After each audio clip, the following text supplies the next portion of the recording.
বিয়ে বাড়িতে যখন লোক বেশি আর প্যান্ডেল ছোট হয়। লোক আর কতক্ষণ দাঁড়িয়ে থাকবো বলতো? তাড়াতাড়ি খেতে পাচ্ছে না। শোন না, মনে হচ্ছে ওদের খেতে দেরি হবে। চল ততক্ষণ আমরা ফুচকা স্টলটা থেকে ঘুরে আসি। এবার চল, এতক্ষণে হয়তো প্যান্ডেল খালি হয়ে গেছে। এই কি, এত তাড়াতাড়ি আবার পুরো প্যান্ডেল ভর্তি হয়ে গেছে? এত ছোট একটা প্যান্ডেল করেছে। আরে বাবা, ধাক্কা দিচ্ছেন কেন? বিয়ে খেতে এসেছি না ধাক্কা ধাক্কি করতে এসেছি বুঝতে পারছি না। এবার সুযোগ না পেলে আর খাওয়াই হবে না। যেভাবেই হোক ওকে আমাদেরকে ঢুকতে হবে। আরে দাদা দাদা, ধাক্কা দিচ্ছিস কেন? দাঁড়া না। এই উঠেছে উঠেছে, চল চল চল। আরে বাবা, ধাক্কা দিচ্ছিস কেন? আরে বাবা, তুই ধাক্কা ধাক্কি করছো কেন? আমাদেরকে বেরোতে তো দাও।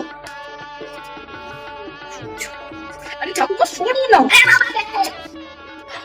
এভাবে ফেলে দিয়ে চলে যাচ্ছি, জন্মে কি খেতে পাসনি নাকি?